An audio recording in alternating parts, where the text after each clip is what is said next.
नमस्कार मेरे उत्तराखंड के प्यारे भाइयों और बहनों, मैं फिर से हाजिर हूँ आप लोगों के बीच नई वीडियो लेकर। तो जैसा कि मैंने आप लोगों से कहा था कि सुबह हम रीजनिंग पढ़ेंगे, या रीजनिंग से रिलेटेड वीडियो है। तो चलिए दोस्तों, सबसे पहले मैं आपको कल के आंसर दिखा दूँ, और उसके बाद जो है हम पढ़ेंगे यूकेपीएससी लोअर पीसीएस एग्जाम 2025 में आया क्वेश्चन नंबर, रीजनिंग में आया क्वेश्चन नंबर 3। ये भी रीजनिंग का नहीं है, ये भी मैथ का ही है। तो चलिए दोस्तों, शुरू करते हैं वीडियो। तो दोस्तों, ये है कल के आंसर, आप लोग मैच कर लीजिए। आई होप आप लोगों ने सही किए होंगे। जिसका भी गलत आ रखा है वो मेरे से ज़रूर पूछ लेना। तो चलिए दोस्तों, अब शुरू करते हैं आज की वीडियो। तो ये अभी प्रश्न है UK PCS exam, lower PCS exam 2025 में पूछा गया मैथ से रिलेटेड क्वेश्चन। तो चलिए दोस्तों, शुरू करते हैं क्वेश्चन। ये यदि एक किसी दूरी के 30% को 20 किलोमीटर प्रति घंटे से तय करता है और शेष दूरी को 70 किलोमीटर प्रति घंटे से तय करता है, तो हमको एक ही औसत चाल बतानी है। हमको ना डिस्टेंस पता है और ना चाल पता है। तो चलिए दोस्तों, शुरू करते हैं। स्टेप फर्स्ट, हमको दूरी पता नहीं है, इसलिए स्टेप फर्स्ट में माना कुल दूरी बराबर डी। पहले 30% की दूरी हो जाएगी, 30% की निकालने, इसलिए 30/100 हो जाएगा।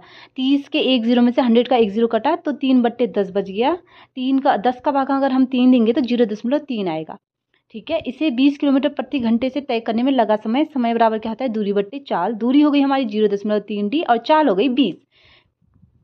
फिर हम यहाँ पर ऊपर दशमलव हटाएंगे तो नीचे 0 बढ़ जाएगा। तो 200 का भाग 3 में देंगे तो आ जाएगा 0.015। अब बढ़ते हैं हम स्टेप 2 की तरफ। तो स्टेप 2 में अब कितनी दूरी बच गई, 100 में से 30 दूरी उसने ट्रैवल कर ली, शेष 70% बच गई। 70% है, इसलिए 70/100 हो जाएगा। यहाँ भी सेम वही प्रोसेस होगी। फिर 10 का भाग 7 में देंगे तो 0.7 आ जाएगा, इसलिए समय बराबर क्या होगा, दूरी बट्टी चाल। दूरी हो गई हमारी 0.7 और चाल हो गई हमारी 70।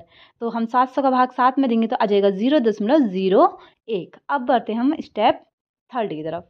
स्टेप 3 में हम क्या करेंगे, कुल समय कितना हो गया हमारा, जो हमने दोनों समय निकाले उन दोनों को जोड़ देंगे, 0.015 को और 0.01 को। तो हमारा आ जाएगा 0.025। औसत चाल का फॉर्मूला क्या होता है, कुल दूरी बराबर कुल समय, कुल औसत चाल का फॉर्मूला क्या होता है, कुल दूरी बटे कुल समय। हमारी कुल दूरी डी थी और कुल समय हो गया 0.025। डी में से डी कट गया, ऊपर 1 बच गया।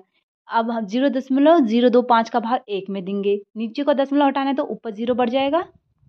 नीचे दशमलव के बाद 3 संख्या है, इसलिए ऊपर 3 0 बढ़ जाएंगे। 25 का भाग 1000 में देंगे तो आ जाएगा 40 किलोमीटर प्रति घंटा। तो दोस्तों, आई होप आप लोगों को समझ में आया होगा। ये प्रैक्टिस क्वेश्चन है, आप लोग घर से करके लाना। जहाँ पर समझ में नहीं आएगा जरूर पूछ लेना, मैं आपको कल की वीडियो में इनके आंसर दूंगी। और जहाँ पर ही समझ में ना आए पूछ लेना। दोस्तों, मिलते हैं कल की वीडियो में।